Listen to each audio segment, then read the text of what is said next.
Hello there, guys, and welcome back to my channel for another Chelsea transfer news special during the 2023 summer transfer window. And while it has quietened down a slight bit since the craziness that was last week, there is still plenty to discuss. I planned to initially stream yesterday, didn't quite have the time, so at least we have another day's news, I guess, to discuss because a lot of things are going down. Mainly, our midfield leaving and no one coming in. That's mainly what's happening. But yeah, I mean, we can still hope. We'll talk about Caicedo. We'll also talk about Chelsea's club statement today, which was rather interesting, I would say. I mean, a lot of fans were kind of asking for something like that, like, oh, apologize or say something. But then when they do, also people complain. But I'm like, I didn't ask for it. I'm like, well, what are they going to say that's going to mean anything realistically? But yeah, we will read through together. We will give our thoughts on that, as well as all the transfer news. N'Golo Kante, of course, leaving. Kai Havertz has moved to Real Madrid, seemingly collapsing, but now Arsenal might be interested. God knows what's happening. Gabri Veiga from Celta Vigo. Apparently Chelsea is interested in him. Not quite sure what we're going to do with him position-wise, but sure, we'll talk about it. But yeah, lots more than that. We will also discuss some other international news. Messi going to Miami, Jude Bellingham going to Real Madrid. There's a few things, bits and bobs to touch on. Jay, I will start with you. Thank you for joining us. Always a big fan of your backdrop with the Chelsea kids. Love it. Good, crazy summer so far, isn't it? Like, and by crazy, I mean concerning. Because, like I say, everyone's leaving. Now, we are apparently in the lead in the race for Caicedo. We will get to that in a minute. But otherwise, it just seems all the good players are leaving. None of the good players are coming. And I'm not really sure about that one, you know. Yeah, it's mad, isn't it? I mean, we say it's been crazy. It hasn't been that long as well, and it's already like mental. But yeah, we all wanted a big clear out. That was for sure. And I think early doors, I was like, oh my god, we're actually clearing out. And then we've got a little bit further on, and it's like, oh no, we're not actually going to do anything else. Like we're just going to get rid of everyone. We're not doing anything. Like lads, please stop. And yeah, like especially with the midfield, it's mad how literally every midfielder is linked with leaving, and we were linked with one coming in. Oh well, two, and the one of them failed. Yeah, it's concerning, but I think everything under this ownership has been concerning, hasn't it? So, and I think that also feeds into it a little bit, doesn't it? Like their track record, although short, worrying. So knowing what they're like, we're scared going into this window, but luckily everything is just like up in the air at the moment. We don't fully know everything, and hopefully they're doing the right thing. Yeah, no, absolutely. I mean, we can only hope. That's the concerning part as well to me, where I'm like, yeah, some people say, oh yeah, we need to do something. I'm like, yeah, well, what are we going to do? Like, what are we going to do? We can really just sit here and hope that they make it better, realistically, because like someone in this chat has said, all the positive stuff that we've got so far this window, all mainly rumors. All the things that are negative are the things that are actually happening. At least even when things aren't official yet, you know, even Kovacic spoke and basically confirmed that he's going to leave, as much as he didn't quite put it that way and said, oh, anything can happen in football, still have 1 year's contract. Pice, obviously I just touched on Kovacic then. That wasn't the biggest shocker because obviously we kind of knew for the last few days that he will probably end up going to Man City. But while it has quietened down, it's still to me, it's just baffling the situation that all of our four main midfielders of the last 2 seasons are leaving. And we're expecting to sign maybe 2, hopefully 3, but I doubt it. I mean, obviously, and I haven't even included Mason Mount in that, by the way. Like, I haven't even included Mount in this midfield discussion. I just meant Kante. Jorginho obviously left in January. Mateo Kovacic and Loftus-Cheek. Those were our 4 main midfielders. Obviously, this season, Conor Gallagher as well, but over the last 2 years, those were the 4 main guys. All of them are leaving. We'll get to Caicedo, like I say, in a minute, but does that concern you at all? I mean, I know we kind of hinted at it already in the last streams, but it still hasn't really come to a position where any big outlets have said, oh, yeah, now that so many midfielders are leaving, Chelsea have changed their mind and are actually looking to bring in 3 midfielders. We're not hearing that. We're just hearing, okay, yeah, Caicedo, maybe Lavia, maybe God knows what's going to happen. It's, yeah, what do you reckon? And also, Pice, what did you make of the club statement? Without going into too much detail, just in general, did they release that? Like, did you care at all? Or do you think it was a bit of a, I don't know, bad move? What do you reckon?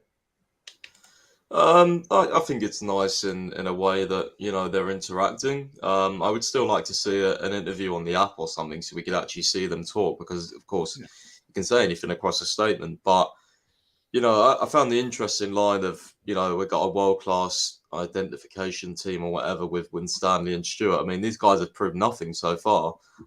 So I wouldn't call them world-class in any aspects until they actually prove they can deliver us a good window.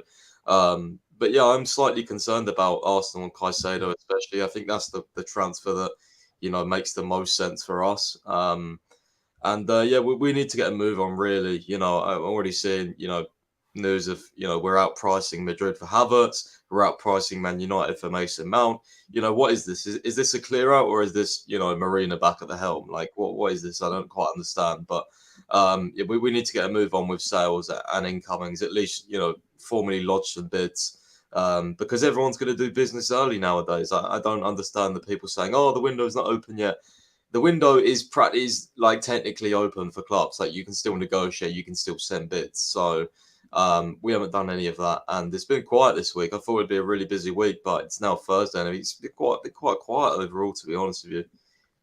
Yeah, there you go. I mean, it's an interesting one, isn't it? Because what also, I guess we always have to keep in mind is that after this Champions League final on the weekend now, there will be an international break, obviously with international teams playing. So I guess you could say if Caicedo is out in Ecuador or wherever he's going to play with Ecuador, I guess you can say that's maybe not the best time to try and sign him because, I mean, time difference, the man's busy, all sorts of things. So fair enough from maybe that point of view. But in general, I do agree. Like, Brighton coming with one bid after the other for Levi Colwill. Like, I mean, Liverpool have got McAllister over the line already for a baffling 35 million, which on the one hand could make me think, oh yeah, we could maybe get Caicedo for cheaper. No, what this means is that they will ask even more for Caicedo because they had this dodgy clause in McAllister's contract that they could sell him for as little as 35 million. So I'm not exactly sure whether that's going to be any positive for us at all. What has Dodger tweeted? I haven't seen it yet. Maybe I think there is. Whilst you look for that, mate, as well, there's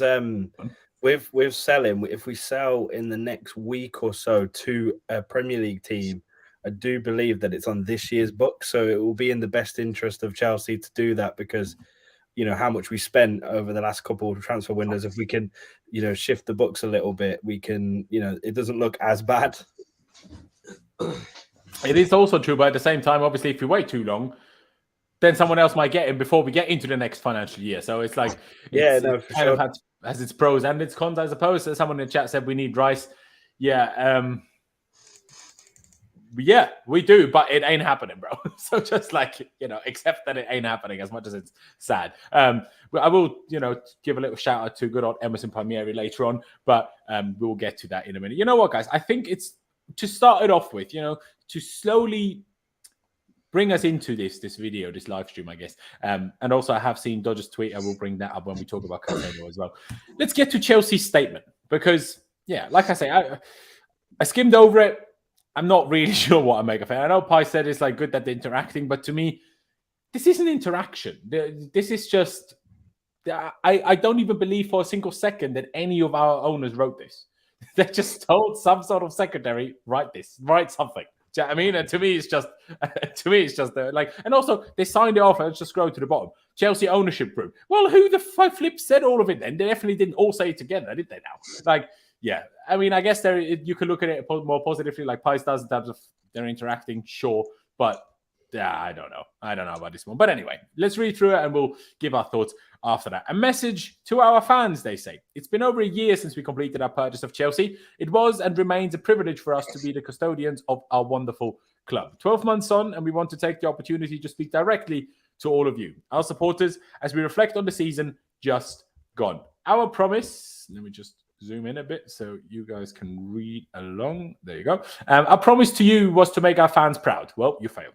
We remain completely committed to the long-term and sustainable success of our club and fulfilling that promise we made to you. We know the huge potential we must grow to develop Chelsea FC, and it is a role we take seriously. Everybody working here is relentlessly focused on driving us forward. Clearly, for our men's team, it has been a disappointing season, and there is a lot we can and will do better. I mean, that is good, but haven't seen it yet in this summer transfer window, I will say. But anyway, throughout these difficult periods, our fans have supported our players and our team across the country and Europe with unfailing loyalty. We could not be more grateful for your incredible support.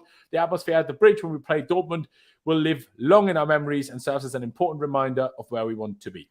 Our women's team has celebrated another astonishing season, winning the double with an unprecedented fourth successive WSL title and a third successive FA Cup. Whilst we just fell short in the Champions League, the team played in front of incredible crowds at Stamford Bridge and demonstrated their quality against the best European sides. There are not enough positive things to say about Emma Hayes, her backroom staff and squad who have dealt with adversity, injury and Emma's period of absence. Their character and hunger to win is second to none. We were also delighted to see Emma named LMA's WSL Manager of the Year and Sam Kerr winning FWA's Women's Footballer of the Year. These bloody titles of these Player of the Year things. Award back to back. All right. For all the challenges of the past year, we're optimistic about the future. We're looking forward to welcoming Mauricio Pochettino as the head coach for our men's team in July. We're building a modern scouting, talent identification, and recruiting infrastructure within our sporting department led by Laurenz Stewart and Paul Winstanley, which will help us to identify and transform the squad around elite talent. A squad capable of consistently competing to win the Premier League, race domestic cups, and compete and win at the highest level in European football. We have also appointed Chris Jurasek as CEO to drive our business forward off the pitch, which in turn makes us more sustainable on the pitch. The success we are aiming for is only possible with our supporters behind us. We are proud of the creation of our fan advisory board, which will meet for the first time over this summer, and we are confident its new members will ensure you are at the heart of decision-making at our club. We will continue to ensure your voices are heard as we look to the future. For now, on behalf of the board and everyone at the club, thank you for your outstanding support. We hope you all have a good summer and look forward to welcoming you back to the Bridge in August. Chelsea Ownership Group. And like Pice kind of touched on, I mean, I'm not sure where they said the world-class bit, but anyways, this part is what's concerned me the most, in particular this one, I'll be honest. But yeah, and also what bothers me and kind of concerns me is elite talent, squad capable of consistently competing to win the Prem and all the other things. Why do they not understand that only having a bunch of young players isn't going to win you shit? I just don't understand why no one is telling them this. Like, Jay, I'll start with you first. Obviously, if you have more broader thoughts on the message, fair enough. But that's the concerning bit to me, that no one has seemingly understood yet at the club that that's not a thing in football. Name me one team ever that's been purely built on young players that's ever won anything. That doesn't exist. That's not a thing. This isn't how our sport works. So, that just concerns me so much. I can't even lie. Yeah, man. I mean, the whole thing is kind of it's a whole lot of saying something without saying anything. Do you know what I mean? There's a lot of words there, but realistically, what have they said new? What have they said different? They've said nothing. They've just said, yeah, we didn't do great. Soz, the women's team did good. We've got a great team. We're building. Like, we all know these kind of things. That was my biggest frustration with it. It was kind of like, yeah, so what? I don't know. But I mean, but then again, what Pice said, it is kind of nice that they're saying something. Not all clubs have that. So it is a difficult one. And on that, like on the talent and the young squad and everything, it's just it feeds into all the rumors that we've had. It's worrying, isn't it? Because it's like we're not being linked with the backbone that we truly need. And people have said it in the chat. If not Caicedo, then who? If these boys are supposed to be, a great sporting department with, building out like that kind of elite talent, they should be having backups and backups and backups. And we're not really seeing that. Obviously, we don't fully know what's happening behind the scenes, but everything that's coming out isn't suggesting that. And that's the concerning thing, isn't it? Yeah, no, exactly that. I mean, someone said Barcelona, unfortunately. I'm not sure when that supposedly happened. I mean, when they first won things, they had Puyol and Marquez, and then they had Ibrahimovic, Eto'o, Henry. None of those lot were young. And then when it was the next generation, the ones that were young before weren't that young anymore. And Man United's 90s team, was it that young? Well, you had like Cantona helping them out, though. Like, it was still a bit of like experience helping the young'uns out, weren't it?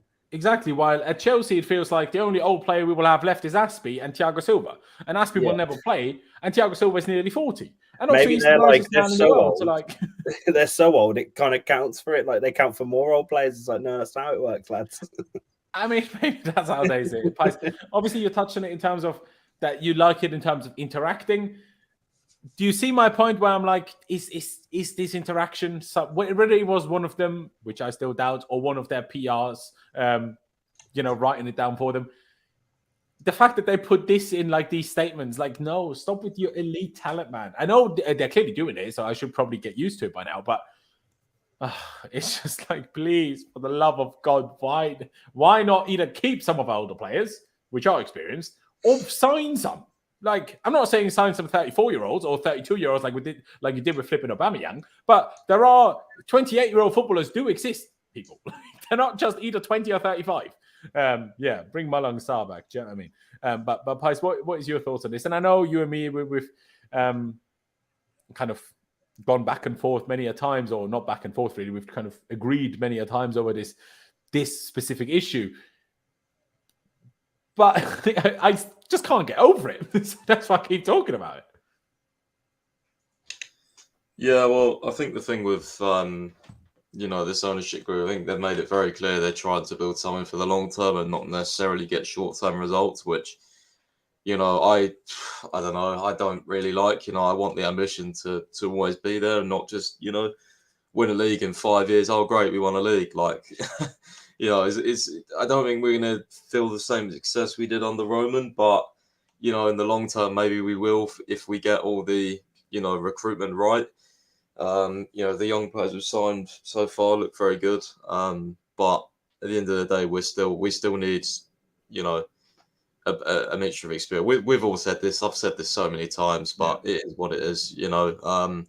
I just think the statement's good because you don't get this from the Glazers, you don't get this from Arsenal owners, you don't get this from all the other owners. Would we know if they got that? I wouldn't know. No, I don't think they have, bro. So yeah, I mean, maybe not. To be fair, they also don't finish 12th, so Yeah, but I like how they're saying mistakes were made and all that sort of thing. Like, at least they're owning accountability. And you see the video of Boli in Saudi Arabia. He's always been very nice with the fans. Although they just don't seem like dicks, to be honest with you. They seem like they're here for the right reasons. And as I've said 150,000 times, these guys, unlike Manchester United and Real Madrid and other clubs, we don't produce revenue out of nothing. We're a big club, but revenue relies a lot on success. So they have to be successful to even get a return on their investment in 10 years at the end of the day. So if they're a complete failure, like they have been this season, well, they're not going to get their money back. And so, at the end of the day, they want their money back and more. So they've come here. They want their money back, but obviously there's no guarantee they will achieve to both for us, bring us back to success, and for them get their own money back. Like, they might want that, but Well, this is the mission, isn't it? This is why they've come here to do that and make Chelsea into a bigger global brand than it already is. So, we'll see. But this window, honestly, like, I know it's not officially open, but man, this is it's not looking too great. Already losing out on Ugarte, and Caicedo's the big one for me. If we miss out on him, bro, man, that midfield's looking bad next season. Yeah. I don't care who we sign. No, exactly. One thing I'd like to quickly touch on, which you started your response with, is the whole building for the future, and not necessarily instant success, but eventually it will come if you have enough good players that by then know each other quite well and stuff, which I understand. But, and there's a genuine question for you that I'm not sure what my answer to it is. Can young players develop into leaders without having leaders as role models? Because if all the leaders are now gone and we're like, okay, yeah, but now we have a bunch of young players, and in a few years, those guys will develop and those guys will be the leaders. But will they become good leaders without having good leading role models at the club while they are growing? That's what I'm not saying they won't. I'm just saying I don't know, and I'm intrigued what other people think about that question, because some, I guess, would develop into it automatically, I suppose. Someone like a Declan Rice. I mean, obviously, he had Mark Noble, and when he was young, John Terry to look up to. I understand that, but he just seemed like the kind of character that has leading in him. Enzo as well to some extent, but we'll have to see how that translates into a different language. But some other players, I'm like, but you need to learn how to be a leader. You don't just know. Do you know what I mean? So as much as I understand that we're building for the long term, but how will these guys know how to be leaders then, right? Yeah, we have Thiago Silva, sure, but how much longer? And half of these players that we're signing, they won't be in the squad by the time Thiago Silva will leave. Like, we're not just talking about this next season. We're talking about your Andre Santoses, your Kendry Paez, you're like all sorts of other players that we're still going to sign that are not going to be in the squad. I mean, we don't know about Casadei, but He hasn't seen Chelsea from the inside yet, other than the other 21s. Do you know what I mean? Like, yeah. But Pies, what is your thoughts on that? Do you think players automatically develop into that, even if they are lacking role models to some extent? Yeah, I think they can. I think Enzo Fernandez can definitely be a leader in a few years' time. You know, I think there's a lot of background work you have to do in terms of, you know, the characters and I think with leadership, like you either have it or you don't. For me personally, I don't think you can develop into a leader. I think Enzo Fernandez already is, but what I meant by like a few years' time is obviously like his English and that type of thing. Like, you know, maybe even only take a couple of years, but I think you either have it in you or you don't. That's why I really wanted Ugarte, because he's like, well, he's so like, he's a fighter, he's a warrior. Like I need that in the squad. You know what I mean? Like, this, yeah, I don't know. It's just, it's been a painful start to the window, to be honest with you. It has been, to be fair. It has been. It's a weird one. I mean, Jay, what do you think of that? Like, can players just develop into leaders by themselves? I mean, you say with Enzo, but I feel like he already has it. Whether he then learned that from Argentina or River Plate or Benfica, I don't know. Or whether it's just a natural thing that's been instilled into him. Yeah, no, I feel like you when you have like role models that you work with or work for, then yeah, for sure you can take on their qualities and you pick apart like what you might like from their game and the way they conduct themselves. And you always need like a few figureheads of the club to work. Like that's why Aspie's been great, because he conducts himself in a way that's, you know, everyone should hold their standards to. And without players like that, then yeah, look, young players might get lost. There's a lot of there's a lot of fame and money involved, and you hope that that doesn't get to anyone's head. But, you know, you never know. But I feel like with Chelsea, we might not have the players, but hopefully Pochettino can be that role model and also that like leadership that maybe you can learn from, you know, because he seems to have those qualities. So hopefully some of the younger players can get that from him.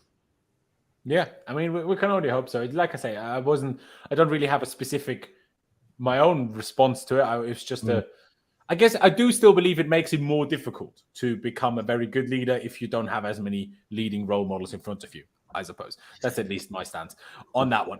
Let's get away from that. And you know what? I guess we'll probably just start talking about Caicedo now. I mean, we've touched on him God knows how many times already. Let's just talk about it. What we initially got from Fabrizio Romano on YouTube. Chasing, you'll have to the amount of notifications you get is mental. It's that you always advise. One of you guys get loads of notifications. I'm popular. Yeah, fair play.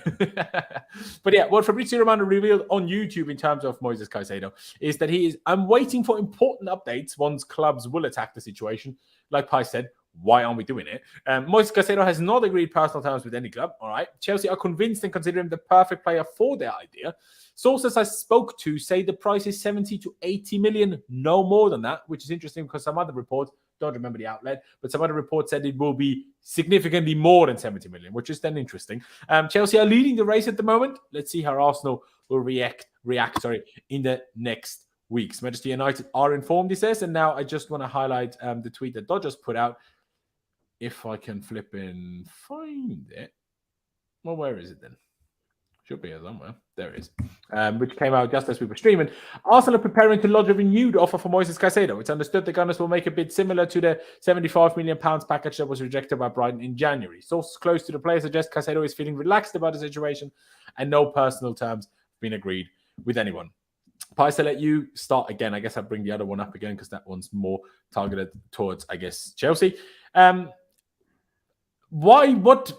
what Fabrizio has said so far, I don't really understand how we are in the lead, if I'm honest. I know I put this in the title on the thumbnail, but I don't understand what's been said that apparently makes us be in the lead. I genuinely don't know. You're muted. I'm not sure if you accidentally muted on StreamYard.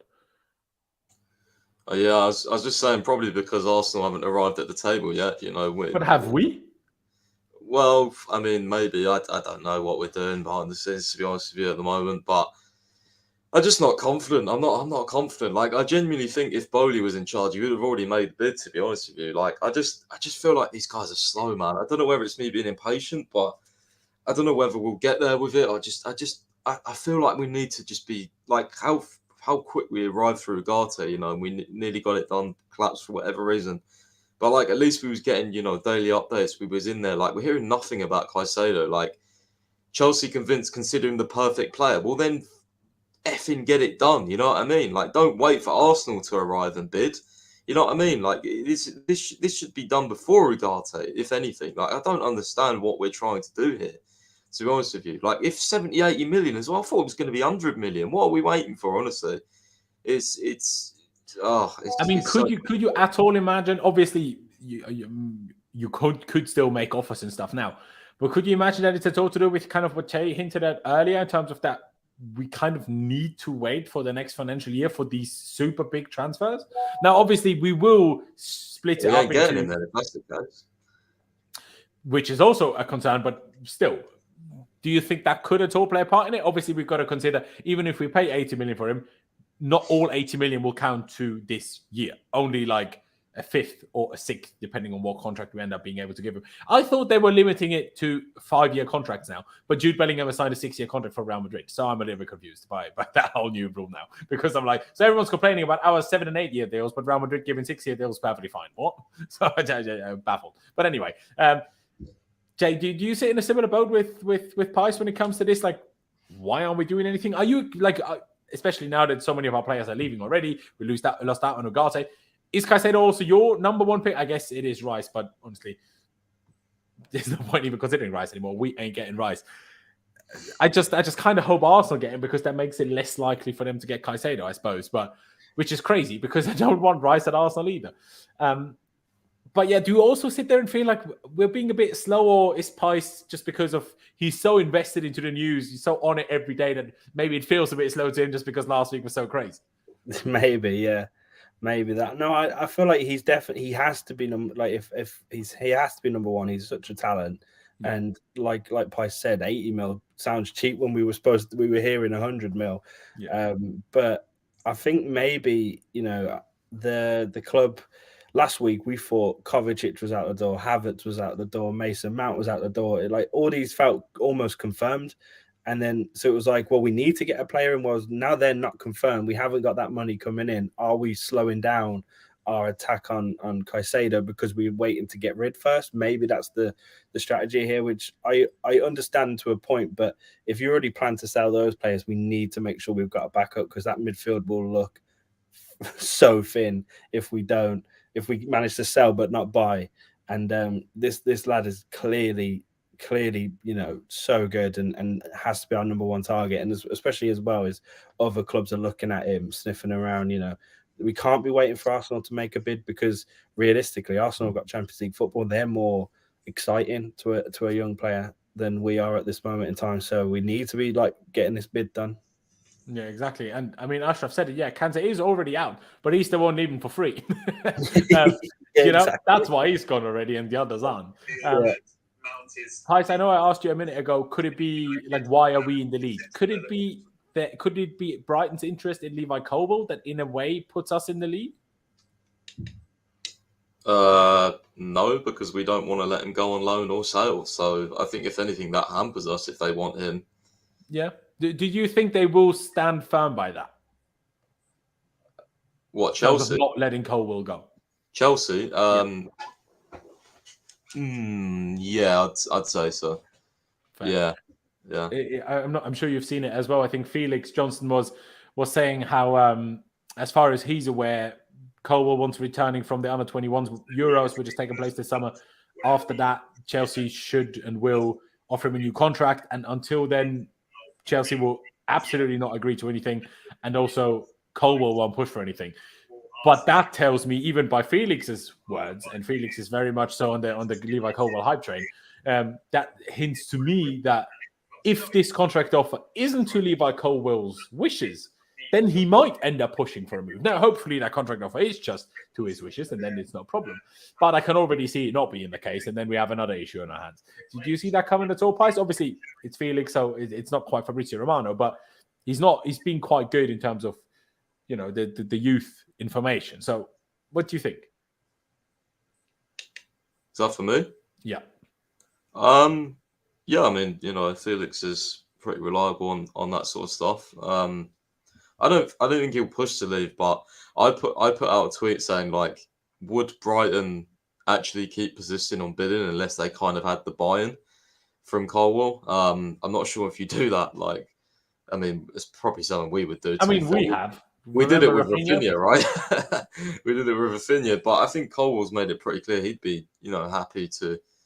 Well, he's happy there. Like, let's be honest, but yeah, I don't really know what I think about that, because for me, I think you either want to be here or you don't. Like, people who are like 50-50, I don't know how I feel about that, but I can see his point of view as well, because obviously he's had a great season there. So we'll see what happens. I'm a little bit less critical or like demanding in terms of you need to want to be here automatically, because conversations about this. Price, you need to mute yourself. Huh? You need to mute yourself, bro. We can hear the background. Oh, sorry. Oh, good. What was I saying? I'm a little bit, because I'm like, I understand why a player, like, yes, he's been here for a long time, but it's also, this is the whole career we're talking about here. They, as much as they want to be here, they also want to feel that love reciprocated. So I understand why he would at least wait for that new contract offer to see how, judging from that contract offer, how much they value him, I suppose. There's not really much actual news to cover. I just wanted to get Price's thoughts in terms of us being in the lead on that. So I guess we move on from Moises Caicedo for the time being. But like Price and Jay both touched on, we better get him now that Ugarte's gone, because we ain't getting Rice. And then what do we do? Because, so find a way, figure it out and do it quick, because I'm already concerned. I'm already concerned. But was it you, Jay, that I think touched on it? Another bit of news that Fabrizio Romano released today, which actually came out initially from other sources, but everyone was like, oh, it's not a great source. All of a sudden, Fabrizio confirms it, and, now a few people look like they had a bit too big of a mouth early on. I mean, they've even made Price apologize when clearly the information was right anyway. Flip sake. But apparently, Real Madrid considered the 52 million plus add-ons, which is 60 million euros, for Havertz too much. The situation is not advancing due to this. Jay, what do you make of this? Because I was in the last stream, literally sat here saying, I think we should ask more for Kai Havertz. Clearly, I'm wrong, or at least in Real Madrid's opinion, because I was like, at least 60 million pounds you can squeeze out of him. If you are demanding 70 million pounds for Mason Mount, there is, in my opinion, no logic to only asking 52 million pounds for Kai Havertz, because, I mean, one's not really been much better than the other for Chelsea. I mean, yeah, Mason a little bit more consistent, sure, in terms of those past 2 years before this one.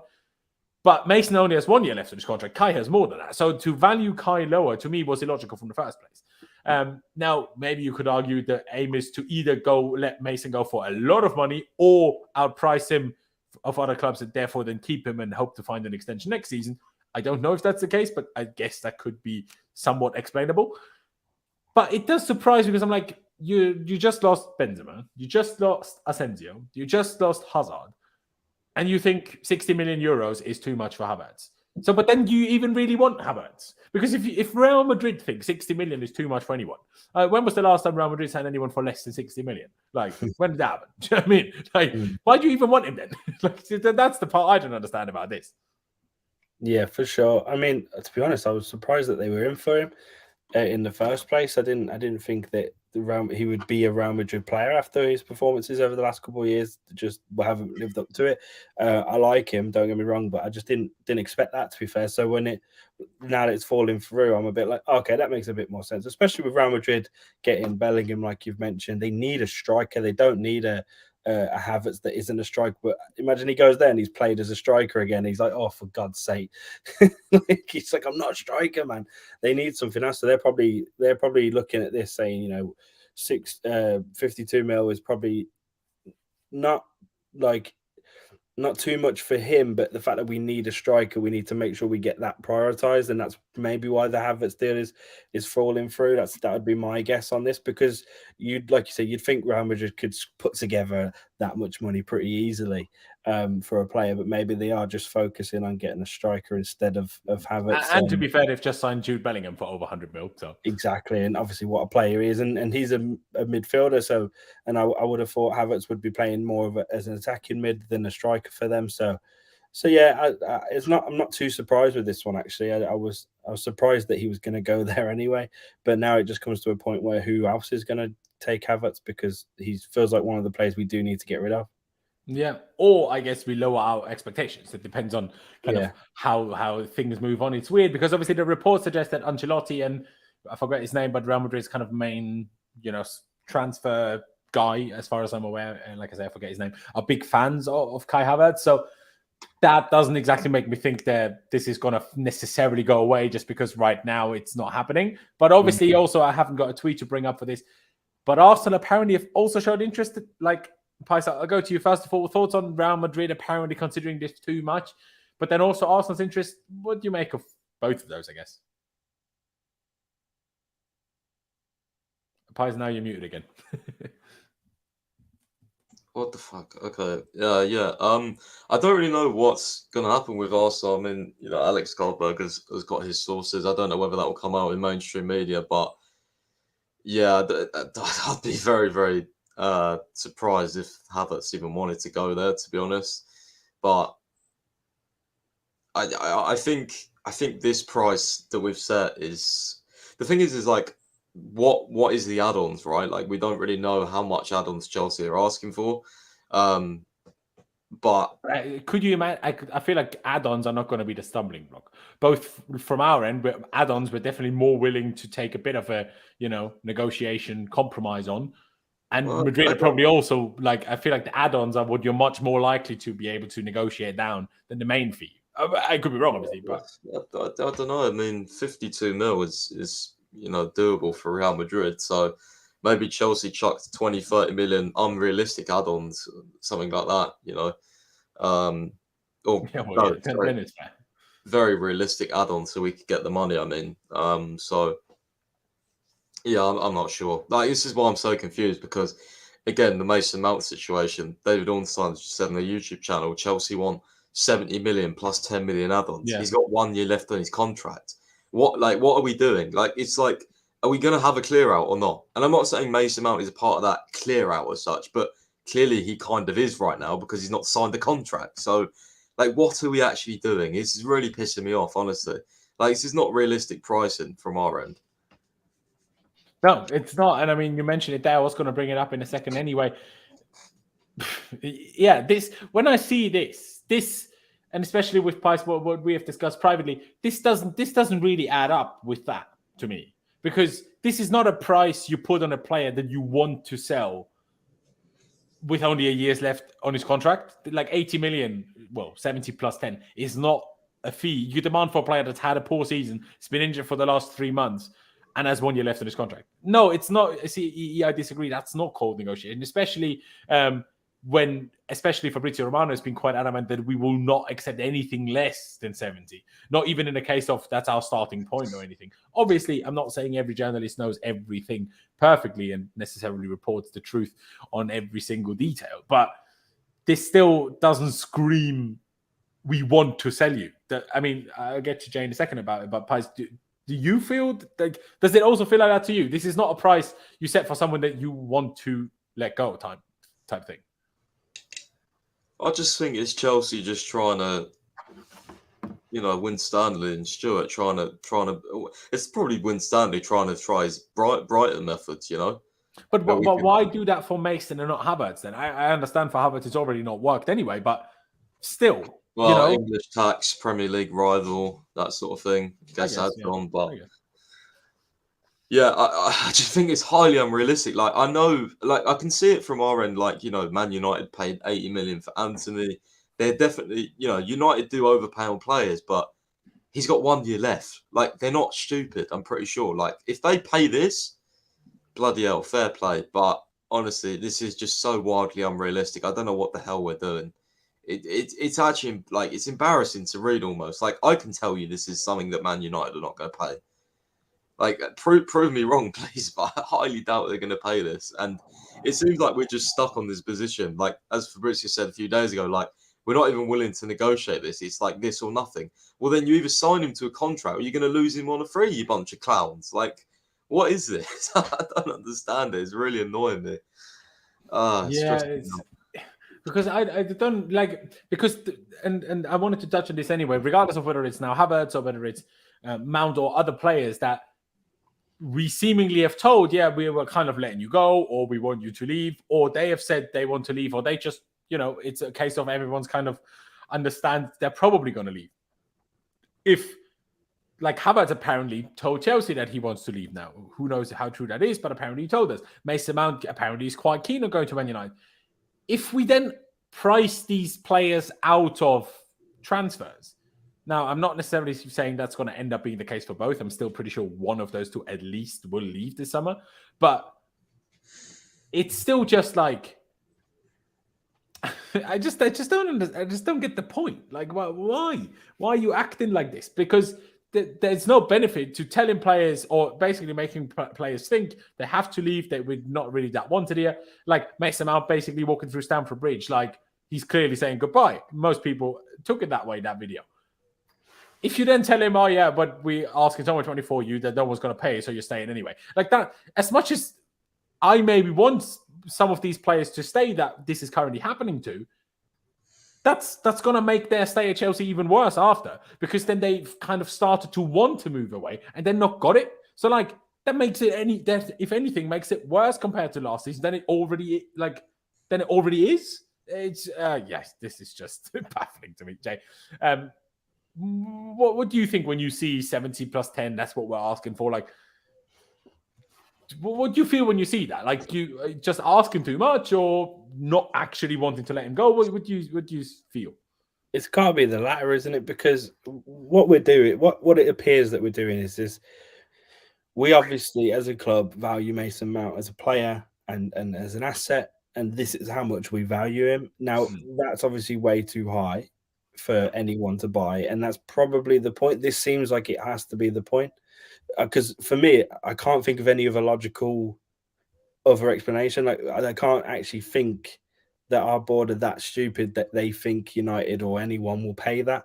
So surely it has to be the fact that we're trying to put it high enough so no one pays it, and then yes, we should try and re-sign. But like you said, that if he wants to go, he should go, because if he's playing another year and wait until his contract runs out, he's going to be rubbish next year. Why would he care? Why would he put any ounce? And then we also won't even get a penny. So it's better to get 50 mil now than nothing. 100%. And if Mount doesn't, Mount wants to leave for X, Y, and Z reasons, and we're not willing to give him the contract he wants or whatever he wants, then why on earth are we not letting him go for a reasonable amount? We're putting this money on. It's so contradicting, isn't it? And it's things like this that make us have less faith in the board and the people running it at the show. It's decisions like this because it's so contradicting and so like head banging. Yeah, no, exactly. And I mean, Clutch makes a valid point in terms of that Mount doesn't feel valued. Whether that's rightly or wrongly, that's a different conversation. So he wants to leave. So, like, are we trying to value him so highly so Mount feels valued by us again? But show him that you value him by giving him a contract with reasonable wages that's more than for 1 year. I'll start with that, that would be a good start. And then the man can feel a bit more valued. Although, obviously, we never know the exact details. Pies, anything you want to add on this Mount bit? Like, could it at all have anything to do with Poch? Like, obviously, that Poch is really wanting to keep him. And maybe we're going to drag this out into July when Poch meets Mount for the first time, rather to only maybe be willing to go a little bit further, a little bit lower without demands. Then after maybe Poch has tried, whether that's on the phone or in person in preseason, to change his mind. Like, what do you think can be the reasons for this? I know I asked you a similar question 2 minutes ago, but yeah, I haven't really got a satisfying answer from anyone yet. And this is no shade at you two. It's just like there isn't one. I think Winstanley is trying to do a Brighton and trying to get more bang for his buck. And I also think, as I said a few minutes ago, Man United have been notorious for overpaying. But then I see that and I think, well, they'd probably ask for this for Liverpool as well and other clubs. So I see your reasoning, but at the same time, he's given his goodbye. You can't keep him after doing that. It's just so wrong. You know what I mean? It's just so wrong. Imagine he signed the contract after doing that, whole goodbye and it'd just be weird. My head is spinning. Honestly, I don't understand. As Jay said, it's extremely contradicting as well. You get brief for months. We're going to have a clear out. We're going to make sales. why are you putting unrealistic prices on players' head? Loftus-Cheek, by the way, another one could have been done. You know, I know it's been suspended now for the because obviously the directors and stuff got sacked, Maldini, but yeah, we're 100% asking for too much money there as well. 100%. Like it's just it's extremely confusing. Like, yeah, I don't know. We just as painful as it is, I need to wait another couple of weeks and see what situation we're in then. But it's not looking good so far because I think Jay's right. It's contradicting. You know, briefly clear out for months, and then we get to the window. I know it's not open yet, but again, if people, you know, people need to realize like there's still active negotiations going on. So. Yeah, I mean it's open next week, by the way. So yeah, no, exactly. And also the last thing I will say is, although doesn't the European window only open on July 1st? It's just the English one opens on June 14th. I'm not sure on that, but most of the deals I could well be wrong on that. A lot of the deals we're going to do are going to be in England, right? Kovacic, Mount, you know, there's probably others as well. But by the end of June, by the 30th, we need to raise. You know, I think it's like 92 million or something to get to put back on the books. I know we've got several weeks left, but people don't realise how quick these weeks are going. You know, like it's Thursday already. Nothing's really happened this week, you know, as far as hits the media. So yeah, other than Kante leaving, but he was a free agent. So again, and another one that's, you know, extremely is debatable. You know, if we get the right, we'll get to him in a second, because I agree. And Ashraf, to be honest, it's not even enough. We paid 20 mil for Chukwuemeka at 18 with 7 sub appearances in the Premier League. Like, you know, I'm just saying. Chukwuemeka isn't even half as talented as Ruben Loftus-Cheek was at 18. I'm just saying. As talented as Chukwuemeka is, do not slate my boy Ruben when he was 18, my God. You people have just no idea. Any which way. We're about to touch on him any which way. Any which way. I love that, don't I? Where is it? That's not the one. That's not the one. Well, where is the one? Not this one either. My days. There it is. N'golo Kante to Al-Ittihad, which is, I assume doesn't just sound like Etihad, haha. So they actually created the company name Etihad, probably as the English version of Ittihad. But I find that quite amusing. But yeah, he's leaving there. Medical test completed in London. 2-year deal with option for a further season and 100 million euros per season salary. Figure includes image rights, commercial deals, and creative portfolio, whatever the hell that means. But this is crazy to me and doesn't at all fit N'golo Kante to me. Like, Kai Havertz had an interview. Kante still has his 10-year-old phone. Everyone knows he's still driving his Mini. N'golo Kante doesn't seem like the guy that's going to go somewhere for the money. So obviously, I'm sure he has wherever he's from. I don't actually know what country he is originally from or his heritage is from. But I'm sure he will want to use the money for doing good in that sense. I'm sure, and I'm sure the because obviously Kante being Muslim, maybe the kind of the Muslim culture that is in Saudi Arabia, maybe that was kind of enticing. Maybe in a place where, as much as it's getting more and more accepted, also in Europe, there's still obviously negative stigma by unfortunately some people to it. So maybe it's like more freely express your religion. Maybe that has anything to do with it. I have no idea, but. I can't imagine he purely went for money. So, but yeah, it's still another player leaving. It's another experienced player leaving. It's a player leaving that we were said, oh yeah, we're letting Jorginho go to Arsenal in January because we're keeping Kante. Well, shock of the matter, neither of them are staying. And now apparently Jorginho is also going to Lazio and leaving Arsenal, which I'm a fan of. Then I don't have to watch him at Arsenal anymore. And he can just be happy with his good mate, Sarri. But yeah, I don't know. I start with you, Jay. Sad about N'golo Kante leaving. What you make of him going to Saudi Arabia? What do you make of it?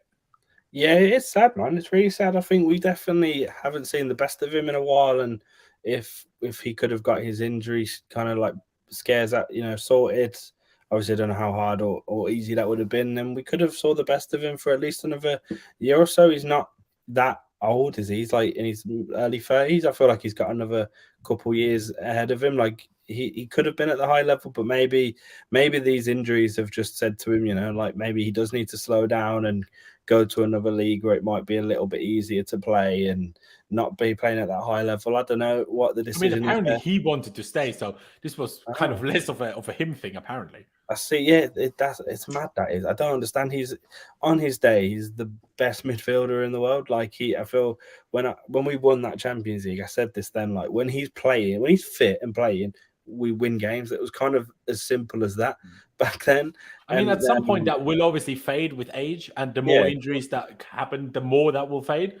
But I agree, because there was a few games the last few weeks before he got injured again where I'm like, the first game back against Liverpool, it was phenomenal. But the other games, I was like, this ain't the Kante we usually see play. So but obviously that might just be coming back from a serious injury. But yeah, I agree with you. And someone in the chat said as well, this is another red flag. And yeah, it is a huge red flag to me. Kante wanted to stay. You already sold Jorginho with the explanation, essentially, the public PR explanation, because we end up keeping Kante. But also, we learned from Fabrizio that it's since his new injury that we started to have doubts over keeping him. All right then, but that's another red flag. This is N'golo Kante leaving. N'golo Kante, that's been at the club for 7 years or whatever, won every trophy under the sun, was the best midfielder this club has ever had after maybe Frank Lampard, if that. Let's be honest, in terms of actual quality. One of the best midfielders the world has ever seen in the last, literally ever, but it's particularly the last 15 years. If you had doubts since the injury, tell the fans, give the poor man a send-off. It's a week since the season's finished and he's gone. How couldn't you know this a week ago? It's just red flags all over the shop. It's like we're for Ferrari fans here. What's happening? It's just, why are you all so stupid? Honestly, and people have a go at the owners. Yeah, maybe they hired some stupid people. But I see Todd Bowley and co. and Iqbali as way less stupid than all of these directors, because none of them seem to understand how football works, and they are the football people. So if Bowley's doesn't understand that fans might want to say goodbye to a legendary player, sure. But fucking these other lots have been in football all their lives. They've watched football since they've been kids. They understand football. Why do you ignore it? It just blows my mind on a daily basis, these lot, literally. Pice, do you see all of those things that I just mentioned as red flags? Again, if it's injury, he's been injured for a month again. Why couldn't you at least say that we're going to let him go? Why did it have to take until a week into the new season? It's just weird to me. Everything about it is just weird to me. We couldn't even give him a fucking banner. We gave Aspie a banner, even though Aspie might stay. But Kante didn't get one. What is this? I think they think everyone's on fucking Twitter, mate. I think that's what it is. I think they think everyone's me and keeps up with all the news, to be honest with you. I honestly, some people are probably shocked, the guys that don't have social media. Well, why is Kante gone? It's more red flags, to be honest with you. It's ridiculous. The fact that Kante didn't get a send off because we were indecisive again in contract negotiations, by the way, how we were saying, it's 80-90% agreed, and then he got an injury and it's back to 50-50, he hasn't been injured for the last 15 years, for Christ's sake. It's so annoying. We're just so indecisive, and that's why I'm worried about the window as well, is because you never know what's going to happen. Even if we have a deal agreed, what's to say we don't get to a little stage in the final details and we're oh yeah, actually we don't like that, but we're not getting him.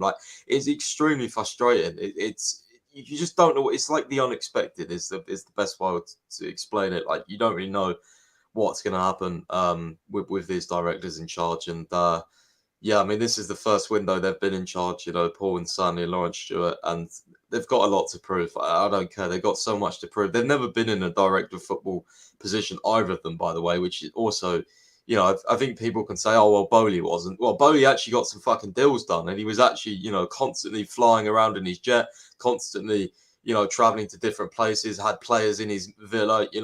This guy was doing a better job than these two are doing. So, I don't know. We'll see what happens. We will see what happens. Anything more you want to add in terms of all my complaints about red flags, Jay? No, I just echo them, mate. It's sad. It's sad as well because of, if you go past all of the annoying red flags, we're losing N'Golo, man. He's the shit. I love him. And it's so sad to see him go, and it's annoying that it's going to end in this weird way. Yeah, it absolutely is. It absolutely is. And on that note, I'm just trying to find the tweet that was talking about what we had offered Kante. I can't find it now because there was a contract on the table for Kante apparently, but I don't really believe it's real. I feel like that used to be on the table until he got injured again. That's what I personally think, but obviously I don't know exactly. But it's just like, if he wanted to stay, and if that's true, and he had an offer on the table, then he would have stayed if he wanted to stay. Because apparently, according to reports, he was even willing to like not pay for as much anymore. I'm not sure if he was willing to take as much of a be paid by games or whatever thing that maybe we fancied. But I mean, he's going to Saudi Arabia for 100 mil now. It doesn't really. It looks like he wanted the money, but obviously it's Kante, so I still can't really imagine that. I don't really know. But still, I want to say thank you to N'golo Kante. You know, as much as I've sometimes been a bit more critical than maybe some others, more so because I just felt too many managers put him in weird positions. Kante, even Sarri to some extent, but Sarri taught him useful things. And Kante was never mainly a 4-3-3 player. He was supposed to be the energetic part of a pivot. But Tuchel and then Potter, they basically used him as number 10s, and then that ruined everything, in my opinion. And then obviously he kept getting injured, but what a player. I mean, he won PFA Player of the Year for us. He won the World Cup while he was at Chelsea. He won the Champions League with us. He won the Premier League with us, won the FA Cup with us. The only thing he didn't win was the Carabao Cup, and that's VAR's fault, because otherwise we would have done. If VAR actually understood how offside works, that would be quite useful next time, wouldn't it? Or sending Naby Keita off for kicking Trevor Chalobah, just blasting his nuts off, but apparently that's not a foul. Sure, Chalobah got a yellow card, still cannot believe it. But yeah, it's a shame that he's leaving. It's a shame that one of the best midfielders ever, we ended up in another situation that leaving us for free. Like, think about if we sold Rudiger and Kante with 2 years left on their contracts. Think about how much money that could have been that we just got not a single penny from. It's insane when you think it. But yeah, thank you to N'Golo. I wish him all the best. And yeah, what a player, what a guy. And it's sad. It's a sad time to see Chelsea without him. The only positive is maybe finally we can get past this monstrosity that Chelsea have been doing for the last 15 years of having centre mids with the number 7. Stop this. No more Ramirez, no more Kante. Give a forward with the number 7, for the love of God. I hate it. Centre mids with number 7 triggers me. So enough of that, please. I mean, Jay, you're the kit expert. Do you agree? Do you like it when every now and again a club gives like a specific number to different positions to what others do? Yeah, it's annoying, isn't it? It is annoying. It just doesn't make any sense at all. Imagine if Kante had the 8. We had a proper replacement for Lampard all this time, but no one ever gave Kante the 8. Yeah, and now I reckon Sterling will be sniffing around the 7 now, won't he? Yeah, probably.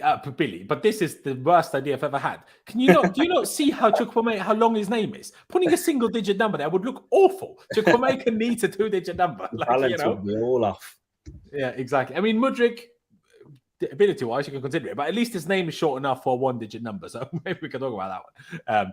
But yeah, let's get away from Kante. Let's talk about some players who are apparently interested. I do want to get the roundup up later as well, even though by the time we get to the roundup, we'll kind of have mentioned everything. Pais, I'm bringing up where you kind of apologized for bringing up the Kante Havertz to Madrid having flopped, clearly, or collapsed. Clearly, you didn't have to apologize, because it turns out it was right. Just quickly, even though like you highlighted it there as well, it's not exactly the best source, so you don't really know the reliability of the source, but it's not happening. But it was a report that apparently Chelsea started negotiations with PSG for Neymar. I can literally give you every reason in the world why that's probably not even true. PSG hate us. They literally just marked us right off with Ugarte. They despise our skins since the Ziyech stuff. And they might not want Neymar anymore, but they're definitely not giving him to us, because the guy's on over 600k a week. we cannot afford Neymar. Like, people need to get this out of their head. And also we have Sterling and Mudryk both on that side. Well, I mean, yeah, sure, Neymar can play up front. He does for Brazil sometimes, plays a 10, sure. But we're not even in the Champions League, man. Why would Neymar come to us? People need to stop this crap. But yeah, Pais, just to clarify it, I assume you also don't think Neymar will come, even if there is a report. No, I mean, like, it's been sort of like a rumor for a little while now, but I don't think it will come. It makes no sense. Also, like, he'd break our wage structure, which we're trying to fix, which is yet another thing I'm concerned about with signings, because I don't know how much we're actually going to be able to offer them if we want to keep to the structure, especially like how are we going to attract the big structure players? is just stupid. Like, Don't you think? Like, I think there's a whole idea. Like, we're Chelsea Football Club. We're in the Premier League. We're the richest league in the world. One of the richest clubs in the richest league in the world. You can't just go there and offer everyone 70k a week. That's not going to happen. And even if it does, it works for a year because fucking inflation is happening everywhere. So, like, what is this? Like, if they did this on 150k, sure, fair. But 70 as average, that's never going to work anyway. Like, they might have this as a plan now. I guarantee in the next 12 months, if they keep to it, they will have to change it because that won't work. It literally will not. How can we compete with City if we're offering everyone 70k? No chance. It's ridiculous. Yeah. Because, sorry to interrupt again. Even all these young players, if we keep these young players for long enough and actually start to develop young players into better players, we need to give them contract extensions at some point. What, do you want to give them 70k again? Like, come on now. Like, yes, it's just baffling. But sorry, Pies, I won't interrupt again. No, I was just highlighting what you said. I kind of just said it's. I think it's ridiculous as well. Like, I don't see how, like, I guess obviously we'll give like say we did sign Caicedo. Like, I don't think we'd offer him like 70k a week, but it's just a bit concerning. I think the sum we had on the Bowley, maybe even some of it's his fault. It just seemed like personal terms were like, apart from Rafinha, didn't want to join us. Like, everyone who like we agreed a deal for and was like okay with it. Like, we got personal terms done. They weren't a problem. So I really hope they're not a problem this summer because that can be like one of the main stumbling blocks of anything. It doesn't matter if you agree a fee if you can't agree the bloody personal terms. So yeah. Exactly. And like Martin says, same club that wants to pay low wages, giving low offers to Mount, Kante, Ugarte, Kovacic, Mendy, everyone. But people believe that we're getting Neymar. Like, what? I mean, I understand not everyone pays attention to everything, but yeah, this is a little bit silly to me. Let me get to a bit more of an interesting one. Not that I'm an expert on him by any stretch of the imagination, but apparently Mauricio Pochettino, and this came out after the Ugarte stuff failed, once Gabri, who's actually called Gabriel, not sure why people call him Gabri, but he goes by Gabri Veiga, who has a 34 essentially £1 million release clause. I assume that's like 40 million euros. Chelsea are prepared to push hard. Good player, number 8, number 10, mostly. 21 years old from Spain, and he's had a very good season. I think, what was it, 11 goals, 4 assists for a team like Celta Vigo. I can't remember where exactly they finished. But do I ever wear a blue hat? If so, I don't have a blue hat, so no. So no, I don't. But hey, if you want to send me one, I'll wear it. So yeah, get in touch, mate. But yeah, I don't know much of him, but I'm one of these weird people that have basically notifications for every game in all the top 5 leagues on. So whenever I see Celta Vigo score, it's either him getting the assist or him scoring a goal. So I know that he can't be can't be dreadful, but I can't say that I've watched him at all. So it's an interesting one, Jay. I'm not expecting you to know much about him, but is this a kind of player where you're like, why are you doing that? Or is this a player where you're like, well, how often do we complain that we're not getting starlets that maybe not everyone is looking at as a reasonably cheap release clause? So can this be our, I don't know, Mahrez moment? Probably not, because Mahrez came from much lower than Celta Vigo. But I mean, I don't know even how real it is. Obviously, Jacob Steinberg isn't exactly the worst, but it's still, don't you dare, Adash. I will literally burn it on video. But yeah, what do you make of Gabri Veiga? Have you ever watched him play at all? Yeah, all of the games every time. No, I can imagine. Right? No, I'd be lying to tell if I told you I was any sort of expert on this kid. But the thing I'm kind of all in on at the moment is if Pochettino does want him, then absolutely go for him. I feel like we've kind of got to back the guy at this moment in time. I feel like he does have a good eye for talent and young talent. And if he's, because he's already identified Colwell as that he wants him to stay. The fact that he's kind of sticking his hand up and going, I want this guy. I kind of just got to trust that, and I'm happy to trust that. And as well, like you say, the kind of midfielder that he is, it could be a good buy, especially with all the midfielders that we are supposedly losing. So maybe this is, will be a nice addition to the squad. But yeah, I feel like I'm happy with this again. I just think I'm just going to back Poch blindly at this point. Yeah, but especially when it's a player you haven't really seen. What else can you go? Exactly. It would be silly to say no, he's awful. You don't know it one way or the other. And I'm kind of the same for me, to be honest. I mean, Mark says here, and I don't know how well educated Mark is on it, but he says Gabri can play all 3 midfield positions. Don't know if that means 6, 8, and 10, but smart buy allows Mount and Havertz to go. But I would disagree in the sense of because Nkunku will be our main 10. If the backup 10 to Nkunku is much more of a real midfielder, while Nkunku is essentially a second striker type of 10. Those are two stylistically completely different styles of 10, which means when it's not just purely you need a different profile against a different team, but it's a case of you want to rest Nkunku is injured, or Nkunku is suspended, then your backup means you need to play completely differently. So that to me is not logical at all. If he's supposed to be the Nkunku backup if Mount and Havertz leave, that contradicts itself in my opinion. Now, obviously, there's still Gallagher there, but I don't want to see even barely on a football pitch, if I'm honest, let alone starting games. But Pice, again, as myself and Jay, I assume you're not exactly an expert on Gabri Veiga. But what do you make of that link? First of all, do you think it could be something that you believe we could genuinely be interested in? But also, would you be happy if we did so? I mean, I'm not going to pretend to watch him, to be fair. He looks all right in comps, but so does everyone, to be fair. But clearly, he's a talented young player. I think Liverpool won him. Barcelona apparently as well, no? Yeah, Barcelona. So, I think Jacob Summer probably, went a little bit over the top with prepared to push hard and all this sort of thing. But he has a release of 34 million. It's not like we need to push hard. You just need to play. Yeah, I think from what I've seen though, he'd probably be like a backup to Nkunku. But I mean, if Chelsea are overpricing Havertz as well, then Havertz is going to stay. So this one won't even come to fruition. So yeah, I think there's probably interest there, but I don't think it's going to happen personally. What makes you think that it's not going to happen? Because I think Havertz will stay. I'm not quite sure on the fit, and I don't think this story is 100% accurate. Jay, so you were trying to say something, go on. I was just gonna say then, yeah, if this, I don't fully know about this lad, but we've already got players like Chukwuemeka who we've spent money on, and do we not want him to be more of the backup to an attacking, midfielder? So because otherwise, it's a good point. Otherwise, when will Chukwuemeka be that? Exactly. He might go on loan, sure, and then we need someone else next season. But yeah, they're basically the same age. Chukwuemeka is 19. This kid's 21. Chukwuemeka will turn 20 eventually. They're not too different in age. You can't have people that are 2 years apart in steps of 6 in a row. One's 24, one's 22, one's 20, one's 18. They're not all going to play. That's never going to happen because there's not enough age gap between them. So yeah, I think it's a good point. Shout out Charlie, by the way. Hope you're well, bro. Hope you are very well. But yeah, I guess that is the Gabriel Veiga talk. What else is there to discuss? Obviously, there was the Mateo Kovacic interview. I guess I'll bring this up quickly. Him in international duty. Similar words, really, to Pulisic said similar things, not as such, but as well, also said, yeah, I'm focusing on the national team now, and I have a contract, but let's see what happens.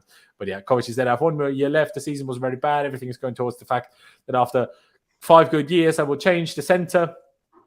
I guess where he just is, where he plays. When in football, anything can happen. Right now, focus on Croatia and the Nations League.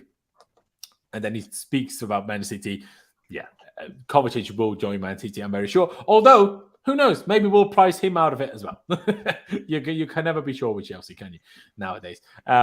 There's also been a quick mention from Matt Law, which honestly, I'm not even too disappointed by. At least someone said it, so certain Chelsea fans could just get it out of their minds. We're not getting Harry Kane. Harry Kane won't go to Chelsea. Even Pochettino there, he values his Spurs legacy. Although Kane actually wishes Poch well with us. So even that has already pissed Spurs fans off, I assume. Lewis's comment. That's tough. That's true. I like it. There you go. But yeah, the Kante one we had on the screen. What is this one? I have too many bloody tabs open. But yeah, I guess what I can quickly bring up is the roundup from the 6th.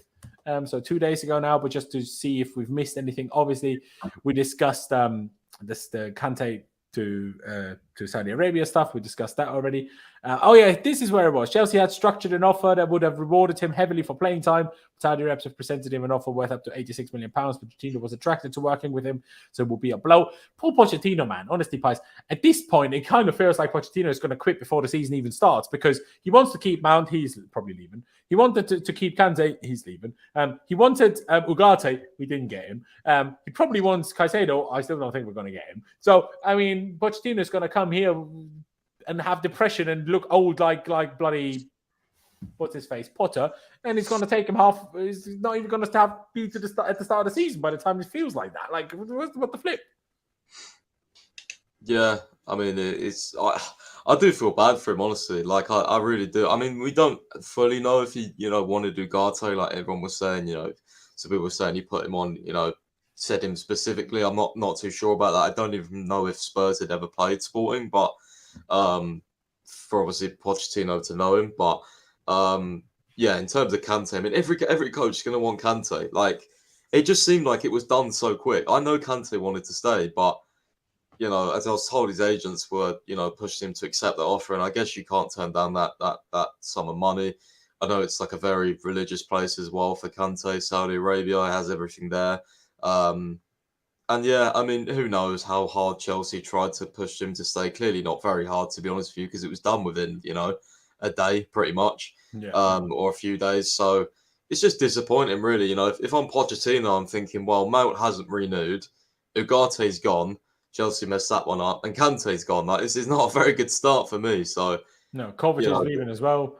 The sooner Pochettino can sort of get in there and if I was him, I'd be getting in there and sorting them out. Honestly, I know it's only the 6th of June or the 8th of June, but yeah, I just worried, man. Like, I'm worried because of the amount of stuff we've got to do, not necessarily because of the time it is right now. It's just like, we've got so much to do, and it just feels like it's not going to happen, or like half of it's going to happen. And it will be like another season where we're like, well, if we actually did this, then, Pochettino would have been in a better position. And then probably fans are going to end up turning on Pochettino when it might not necessarily all be his fault. Like like Graham Potter, when we got so many signings in for Graham Potter. Graham Potter could have been so much better, but it's not necessarily all his fault that he got given, 15,000 new signings in January and had to adapt to the pressure and expectations, So I just, pre-season as well, like, I think our first game is in like under a month. Like, people aren't really deep in this. Like, we need to get the hell on with things. So, yeah. Yeah, no, well, to be fair, we don't have to worry that much, Price, because half the players we're going to sign are going to be at the under-21s Euros anyway, so they won't be there for the first preseason game.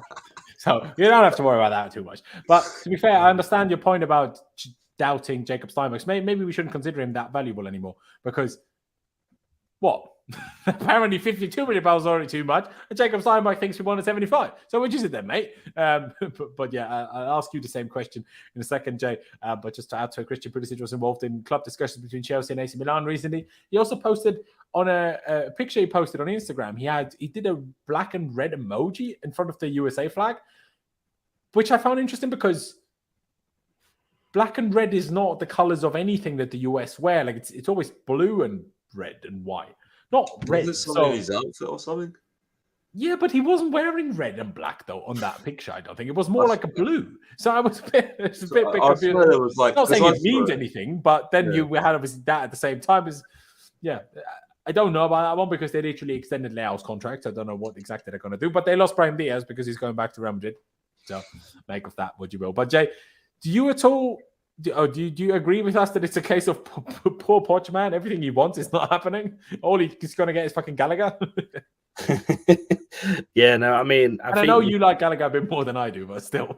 I mean, I like him, but he has been a bit rubbish. Yeah, no, see, that's a good point. I like him too. He's just not at football. Yeah. You know what? I think with Poch, you've got to admire him. Like, he knew that this is kind of the situation. Like, I know he's gone, I want to keep this player.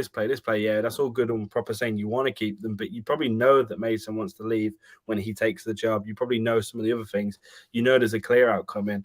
You've got to be like, yeah, fair one, Poch, for coming in and trying and being the guy that's going, right, I'll give this a go, because, not many managers would have. This is a really weird situation that we're in.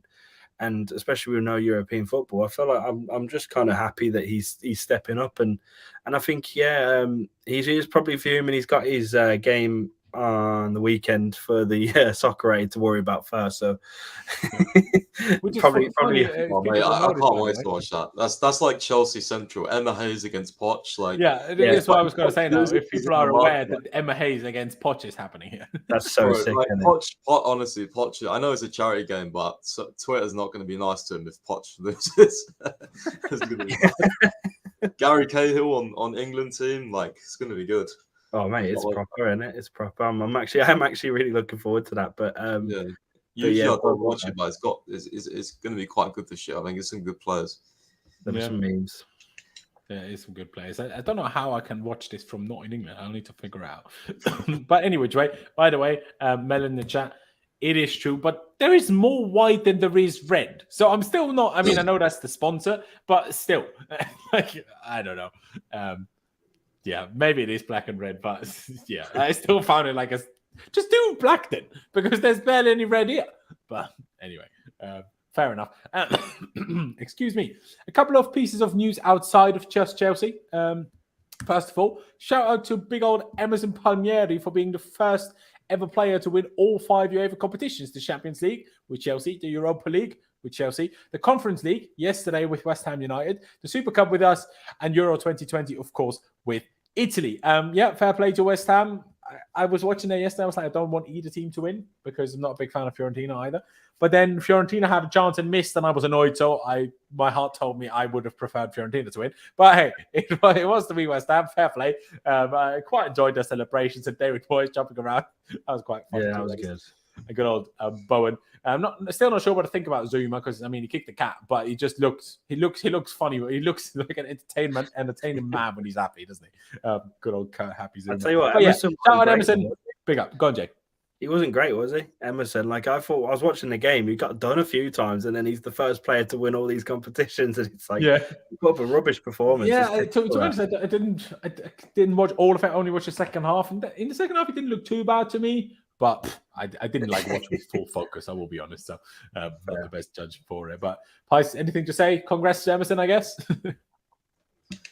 Yeah, although I can't lie, like I've got a bit of a grudge against him because I saw a video last night on Twitter. Someone was like, everyone's congratulating Emerson, and when West Ham scored against us at home, he went and kicked our corner flag, so I'm not too happy with him, to be honest. What? He kicked our corner flag? I'm not happy with that one either. Emerson, behave yourself. But, you know, we all know what David Luiz did, and still we all loved him again after. So, you know, it swings and roundabouts, that one. Yeah. But no, crazy achievement anyway. It's always like the players you never expected to be as well, isn't it? Like, you know, no offense, but like it's pretty mad to Emerson. It could have been Tammy, obviously not with the Euro and the Super Cup, but it could have been Tammy with winning all the UEFA club competitions back to back. Wasn't to be. Instead, good old Lampard tore Tammy's ACL, so that's fun. Get well soon to Tammy. This could not be more disappointing, I will be honest. But yeah, and then 2 other big news, which I'd be interested what the chat thinks and what you guys think as well. And ladies and gentlemen, by the way, I haven't told you this enough at all so far today. Please do subscribe if you haven't already. Road to 20,000 subscribers still on. Hit that like button for me. Let's get to at least 150 likes. But yeah, Lionel Messi is going to Inter Miami, not Milan. And also, I'm not sure if any of you have watched all of it. I haven't watched all of it, just some clips on TikTok. But a lot of the quotes, I love how he just absolutely went in on Barcelona and PSG. I absolutely love it. He was like, I am not doing this again, where like I have to kind of trust some of these clowns at Barcelona with my future. Absolutely no chance. I wanted to return. They weren't doing nothing. But what I respected as well is that he said he didn't want to be the reason for Barca to sell players and lower salaries. I actually quite respected that because as much as I'm like, yeah, he wanted to come back. I think that's a respectable position to take personally, but I'm not sure if you guys are as well that the Inter Miami goalie was like, yeah, we are not ready for Messi. That stadium is apparently half built. There's no security anywhere. Fans can easily get on the pitch. Yeah, good luck when Messi turns up. But yeah, another bit of crazy Americans doing football all different. All MLS franchises financially contributed to bringing Messi to Inter Miami. Not sure quite how, but it's just baffling. I still have, until his statements on Barcelona, and also Barcelona kind of slagging him off in their statements, like, you clearly wanted an easier challenge or whatever. I thought we could get a situation of, like so often happens with MLS clubs, that he gets loaned back to Barca for a year, and that makes it much easier for Barca to do the whole thing. But after the statements, that doesn't really seem very likely anymore. But obviously, Beckham came to Europe on loan. Henry did for a much shorter spell, but still, Frank Lampard was here for a season as well. So I thought that could have made a lot of sense. Doesn't seem like it's happening. So I think it's a much better choice. You won the World Cup. You don't need to do anything anymore. Just go live your life, be happy. don't go to Saudi Arabia. I appreciate him not going to Saudi Arabia as well. So, big up Messi is what I say. But Jay, thoughts on this one at all? I mean, I'm not saying we care that much with Chelsea fans, I'm aware, but it's big news in football. Oh, yeah, it's massive, isn't it? It's massive. It's so weird, the bitterness between the two. Like, he's a Barcelona legend. Why are they being so spiteful? Like he's your guy. He's your greatest ever. Like, come on, stop being like that. But no, yeah, I mean, it's one of them, and it's interesting. I think it always felt inevitable. I feel like Messi and Inter Miami always got floated around, even before he went to even years ago, even when they first announced the whole franchise. That's why this was immediately a rumor. Exactly. So this was inevitable. This wasn't as big as a surprise, and it will still get loads of dough through Adidas and Apple, and like you say, all the money, all the teams come together. That's a good point. Apparently, we'll get percentages of all the shirt sales, of all the ticket sales from all the MLS clubs when he plays in those games. It's all sorts of. And apparently, already has a deal that he can make his own franchise if he wants to. And I'm like, yeah, but which places are left? All the big, where does he want one? Orlando has one, Miami has one, LA has one. Where else is Messi gonna want to go? Realistically, it's not gonna fucking go to, I don't know, Hawaii. Well, maybe he might enjoy that one. He might just have a good time. Well, he's not gonna go to Kentucky, is he? You know what I mean? But yeah, Pice, thoughts? Messi going to Inter Miami? Surprised? Shocked? The shocking part was only his statement of Barcelona statements, I think. I'm quite shocked he's gone there. I can't lie. I mean, the Inter Miami tickets I saw rose $400 on average for their next match as well. So they're about to make absolute bank. But I'm really surprised he's gone there. I don't know. I thought he'd be join Ronaldo in Saudi. To be fair, either that or I thought Barcelona are just going to get something done. It'll be back at Barca. It'll be the return and all that sort of thing. But yeah, I'm really shocked he's gone to the MLS because, to be fair, the MLS was the league where people were going to, right? The old guys, I think Pirlo went over there, Lampard, Gerrard, David Villa as well, Beckham. Yeah, David Villa, but it seems to be more. I mean, Ibrahimovic, but it seems to be more Saudi league taking over now. So I'm quite surprised Messi's gone there. To be fair, and also I don't really think it. They'll probably be at the top now. They got Messi, but Inter Miami were not one of the big. Right, they're bottom of the league, but there's no relegation in the MLS. Right, so, yeah, but haven't they? Isn't David Beckham? Is David Beckham? Yeah, that's his club. Yeah, he owns. Okay, yeah. So it kind of makes sense, really. But yeah, it's an interesting one, isn't it? I mean, he had an offer of apparently 400 million a year from Saudi Arabia, and he said no to that. So, mate, can they just come and take all of our deadwood players, and actually offer us fees? Exactly. Yeah, not just Kante. Take the other ones. Do you know what I mean? Kai Havertz, go on then. Mason Mount, go on then. Do you know what I mean? That'd be quite funny if Kai Havertz and Mason Mount turn up in Saudi Arabia next season, wouldn't it? But yeah, I guess obviously Messi is the literal GOAT. But in terms of big news, arguably even bigger for football right now, is that Jude Bellingham has officially completed his move from Borussia Dortmund to Real Madrid for 103 million euros plus bonuses and add-ons that can amount to 30% of the fixed fee. So taking it up to even over 130 million, which is crazy. Agreement signed between the clubs. Same for Jude, who signed until June 2029. He's only 19 as well. What a player. I don't understand what Real Madrid do with the whole midfield because Modric's staying, Kroos is staying. I know they lost Casemiro, but their replacement Tchouaméni isn't even playing half the time. They've got Camavinga at left back, and they've still got Valverde, and now they've had a Jude Bellingham.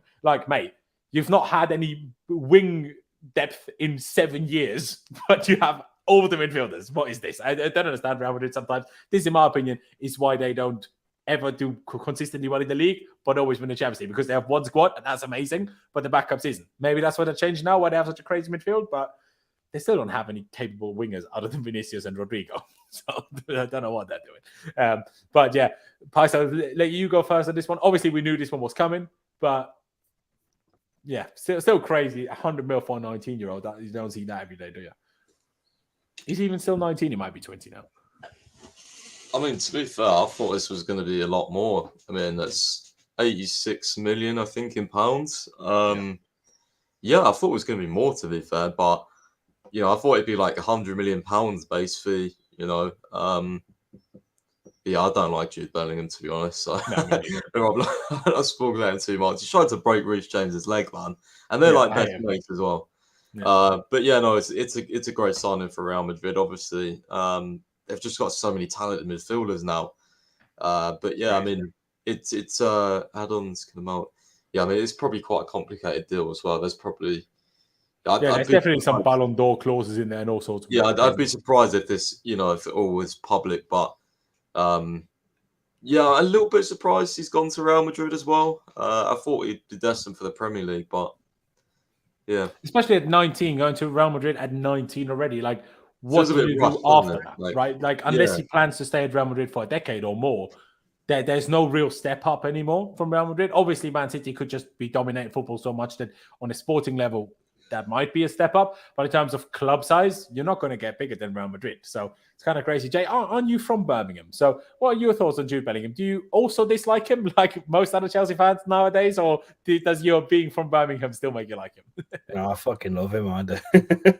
I love him. To be fair, if I was from Birmingham, I probably would. Yeah, no, to be fair, I remember being at the game thinking, calm down, bro. What's going on? But then, for me, even more so than the leg breaker, because that was at least in game, is when after the final whistle, he started pushing Cucurella. I'm like, I know you're 19, but come on, I would do that. I'd push Cucurella. So I can't rate that. Now, no, I love him. I do love him. I think that's just the kind of guy. He's so competitive. Like he was in the game, wasn't he? He was gutted to be knocked out. So I kind of rate that. But yeah, no, I think it's great for him. To be fair, it's funny. Hope my girlfriend's uncle knows his family quite well. So like he was saying that they wasn't really looking to move away from Dortmund unless Real Madrid came in. Like he wasn't really looking to go to Liverpool. He didn't want to make the massive step unless it was Real Madrid. So Real Madrid kind of came in and it was almost like a no-brainer for him. And I think, he's I think the thing is he's so young that yes, this is the biggest that you can probably take. But if he goes there, wins some Champions League, wins the league, becomes a more complete player than he already is, then he's only 25 and at the peak of his powers, and then can come to the Prem and be like another beast and come into a midfield, a top club, and just run the midfield for another 5 years after that. You know what I mean? Because that's how young he is. So yeah, I think this could be a great move for him. I just hopefully that the expectation of it all doesn't weigh on him too much. Yeah, no, I agree. One thing, it came out earlier already. We haven't brought it up yet, but yeah, it's been confirmed by Paul Mitchell from AS Monaco, who we've still been linked with a few times. I would still love that and get rid of Paul with Stanley, but anyway, Malang Sarr's returned to Chelsea, so we don't need Levi Colwill anymore. So we can use him in the deal for Caicedo. So that's great news. But yeah, not really sure what else there's to talk about. One other thing that I'm not going to talk about it again, like bring it up on screen now, but what we forgot to talk about on the other stream is that the other day, Chelsea officially announced the signing of Kendry Páez, the now 16-year-old Ecuadorian. Is he also Ecuadorian? I think so, actually. Yeah, Ecuador, like Caicedo. So maybe, Páez on international duty. He's been for the first time called up to the senior international team, which at 16 is quite crazy. Now, these slightly smaller countries, this happens a bit more often than people from countries like England are maybe aware of. Like David Alaba played for the Austrian national team at first time he was like 15. So, for those kind of countries, when you all of a sudden have a superstar, they usually tend to play quite early. But still, Ecuador is not the smallest country in the world, and they're not bad, weren't they? Just at the World Cup, so like clearly not bad. So yeah, huge shout out to him. He's doing well in the under-20s World Cup as well. And like I say, he just turned 16. He's basically still 15. To play in the under-20s World Cup, to then go into senior football, very impressive. No, God knows what he's going to be like by the time he turns 18 and actually is able to join us. But we have officially signed him, so I guess that is that. But to be honest, ladies and gentlemen, unless I've forgotten something, and Pice, tell me if I've forgotten something, we're about done with this one today. We'll be back. Maybe I'll squeeze in a season player ratings tomorrow, even though I know no one really cares anymore, but it's kind of triggering myself that I haven't had time to do it yet. So maybe we'll squeeze that one in tomorrow. We'll have to wait and see. But yeah, ladies and gentlemen, please do check out my wonderful guest down in the description below, Jay's channel. Jay Tomlin's FC is the channel, right? Yeah, that's the one. But it's Jay Tomlin's Football is the app. That was it, right? Yeah, that's it. There you go. I keep getting mixed up. But yeah, link is down in the description. Just click his @ takes you to his channel, subscribe for all sorts of brilliant content. Didn't you just release a content with a tier list of the best Chelsea kits? Yeah, I've looked at every single Chelsea home shirt since the 90s, and ranked them all. So there's a bit of fun with not looking at transfers. Exactly. So if you want to be a little bit less depressed with Chelsea signing bad players, no players, and letting everyone go, check that out on Jay's channel. And Thanks, please do, of course, check out Pice's website, londonsfirst.com, for all your latest Chelsea news. And when Chelsea do actually sign any half-decent players that we don't know about, because then it's under 21s Euros, you will find all your player profile articles over there and learn all your most interesting pieces of news. And also, you won't know about this, Pice, but me and Jay were actually talking today how great you are, basically, because back in the day, we used to have to check 12 sources across 50 times a day to actually know all the transfer news that's happening. Now, all we need is Pice. So, we love you. So follow him on Twitter as well, because then you get all the transfer news, and you don't need to follow anything else. You don't need to follow Matt Law. You don't need to follow The Athletic. I mean, if you want articles, sure, but all Nizar can tell you, you don't need none of those. All you need is Pice. Maybe add a little bit of Chelsea dodges in there as well to get. Sometimes Pice is busy, and then you get some other sources from those other places as well. But yeah, shout out Pice, shout out Jay. Thank you guys for watching. Again, ladies and gentlemen, if you haven't already, be sure to subscribe. That'd be massively appreciated. Hit that like button on your way out. That'd be fantastic. How many are we on? We haven't even quite made it to 100. Guys, on your way out, you need to smash the like button right now. Just one click of a button. It doesn't cost you any time or any money, and it really helps me spread these streams out to more people. But yeah, thank you guys for watching. Up to Chelsea, upwards and onwards, and we'll see you next time.